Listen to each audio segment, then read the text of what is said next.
ना ही कोई मोबाइल, ना ही इंटरनेट, ना ही बिजली और ना ही रेलगाड़ी।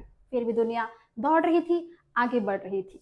लोग अपनी बौद्धिक क्षमता से नए नए आविष्कारों को जन्म दे रहे थे और एक नई दुनिया का निर्माण कर रहे थे। इन्हीं सभी घटनाओं को जानना, समझना और सहेजना ही इतिहास है।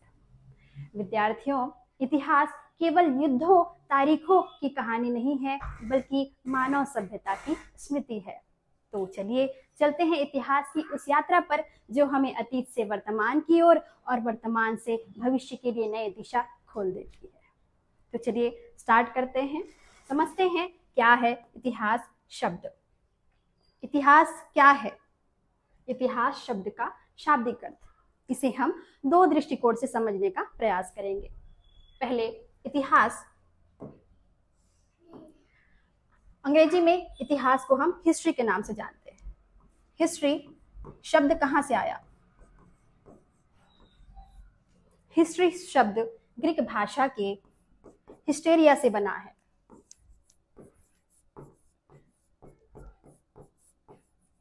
ग्रीक भाषा के हिस्टेरिया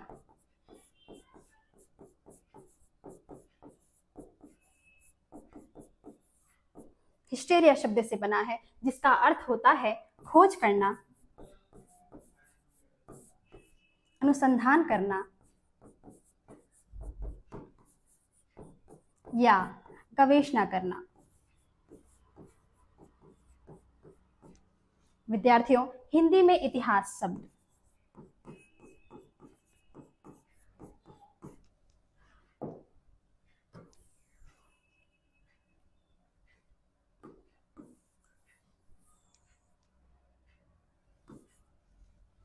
इतिहास शब्द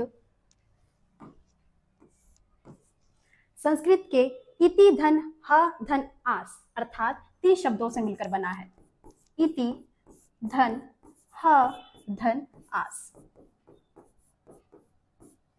इति का अर्थ है ऐसा ही, ह का अर्थ है निश्चित रूप से या निश्चित ही, और आस का अर्थ है था, अर्थात ऐसा ही पूर्व में निश्चित रूप से था। इस प्रकार अतीत की वे घटनाएं जो सत्य पर आधारित हो और जिसका अध्ययन हम साक्ष्यों के आधार पर करते हैं, उसे हम इतिहास कहते हैं। चलते हैं इतिहास की प्राचीनता की ओर। विद्यार्थियों, इतिहास शब्द सर्वप्रथम हमें अथर्ववेद से प्राप्त होता है और छांदोग्य उपनिषद में इतिहास को पंचम वेद माना गया है। विद्यार्थियों, हेरोडोटस आपने नाम सुना होगा। इन्हें फादर ऑफ हिस्ट्री या इतिहास का जनक कहा जाता है,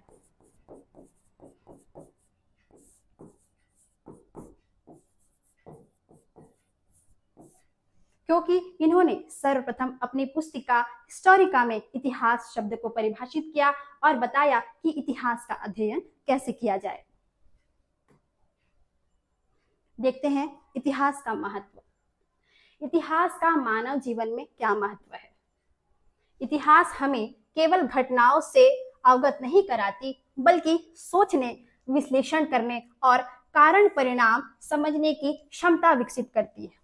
विद्यार्थियों, आप सिंधु घाटी सभ्यता का नगर नियोजन देखेंगे तो आपको यह आभास होगा कि वहां के नागरिक कितने एक्स्ट्राऑर्डिनरी थे। हमें प्राचीन भारतीय समाज की वैज्ञानिक सोच, उत्कृष्ट सांस्कृतिक धरोहर एवं हमारे पूर्वजों के अमूल्य योगदान एवं बलिदान से भी परिचय कराती है। इतिहास हमें यह सोचने पे मजबूर करती है कि कोई घटना कब, कैसे और क्यों घटी। हमारे आदर्श व प्रेरणा के स्रोत। इतिहास में कई ऐसे नेतृत्वकर्ता महापुरुष रहे हैं जिनके आदर्शों व कार्यों से लोग प्रेरणा लेते हैं और उनके नैतिक मूल्यों को जीवन में धारण करते हैं। आपने विवेकानंद जी का नाम सुना होगा। विवेकानंद जी भारतीय संस्कृति व दर्शन के अद्वितीय प्रतिनिधि थे। उन्होंने भारत के आत्म गौरव और आध्यात्मिकता को संपूर्ण विश्व में स्थापित किया। वे कहते थे, उठो, जागो और तब तक मत रुको जब तक लक्ष्य की प्राप्ति ना हो जाए। Missile man doctor APJ Abdul Kalam साहब, वे कहते थे, सपने वे नहीं जो नींद में आते हैं, सपने वे नहीं जो नींद में आते हैं, सपने वे हैं जो हमें सोने नहीं देते। छोटा लक्ष्य अपराध है, छोटा लक्ष्य अपराध है, महान लक्ष्य रखो। ऐसे हमारे देश के महापुरुषों ने हम सभी नागरिकों को, हम सभी युवाओं को प्रेरित किया है। अगला, प्रशासन और नीति निर्माण में इतिहास का महत्व। सरकारें शिक्षा नीति, पंचायती राज, सामाजिक न्याय जैसे मुद्दों पर निर्णय लेती है तो उनके पास इतिहास का कुछ अनुभव होता है। योजनाएं बनाते समय यह समझना जरूरी है इतिहास में कौन सी योजना सफल हुई और कौन सी योजनाएं असफल। विद्यार्थियों, चाहे वह प्रशासन हो, चाहे वह न्यायपालिका, चाहे वह सरकार ही क्यों ना, वे अपने पूर्व के अनुभवों से, नीतियों से, योजनाओं से यह सीखते हैं कि कौन सी योजनाएं हमारे समाज के लिए लाभदायक है और कौन सी योजनाएं हमारे समाज के लिए लाभदायक नहीं है।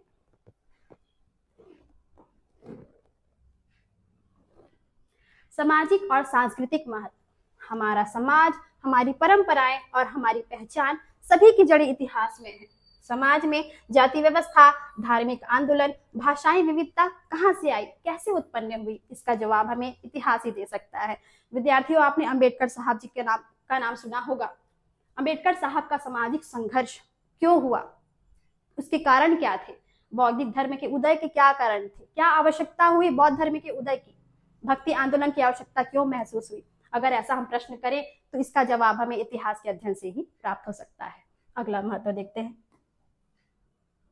भविष्य के लिए सीख के रूप में एवं प्रतियोगी परीक्षाओं में महत्व। इतिहास की गलतियों से हम सबक लेकर भविष्य बेहतर बना सकते हैं। विद्यार्थियों, जब भी हम कोई परीक्षा देते हैं तो एग्जाम हॉल में कुछ न कुछ ऐसी गलतियां कर बैठते हैं जो हमें असफल कर देती है। तो इन्हीं गलतियों से सीखकर हम भविष्य को बेहतर बना सकते हैं और उन गलतियों को न दोहराकर हम भविष्य में सफल हो सकते हैं। अगला देखते हैं, इतिहास अतीत का दर्पण है, वर्तमान का मार्गदर्शक है और भविष्य का आधार है। देखते हैं विभिन्न इतिहासकारों के मत। Herodotus, history is a systematic inquiry into the events to preserve the memory of human action. Herodotus कहते हैं, इतिहास को मानव सभ्यता का संग्रह व विवरण माना जिसे भविष्य की पीढ़ी याद रख सके। उन्होंने कहा है, मानव घटनाओं का संग्रह व विवरण जिसे भविष्य की पीढ़ी याद रख सके। उन्होंने यात्राओं के माध्यम से अपने इस विवरण को एकत्र किया। E.H. कार, जो कि प्रसिद्ध इतिहासकार हुए हैं, उनका आधुनिक दृष्टिकोण है, history is an unending dialogue between the past and the present. इतिहास कोई स्थिर सत्य नहीं है बल्कि वर्तमान द्वारा अतीत की पुनर्रचना की सतत प्रक्रिया है। अगला देखते हैं, डॉक्टर R.C. मजूमदार जी, इतिहास केवल घटनाओं का क्रम नहीं बल्कि उनके कारण और तर्क की खोज है। अबुल फजल, जो कि एक मुगल दरबारी इतिहासकार थे, उन्होंने कहा, इतिहास शासन का आईना है जो राजाओं की अच्छाई और बुराई को दिखाता है। तो आज हमने देखा इतिहास क्या है, हमारे लिए क्यों महत्वपूर्ण है और हमें क्या सिखाता है। बहुत बहुत धन्यवाद मित्रों। अगले अध्याय पर हम चर्चा करेंगे इतिहास के स्रोतों पर। तब तक जय हिंद, जय भारत, जय छत्तीसगढ़।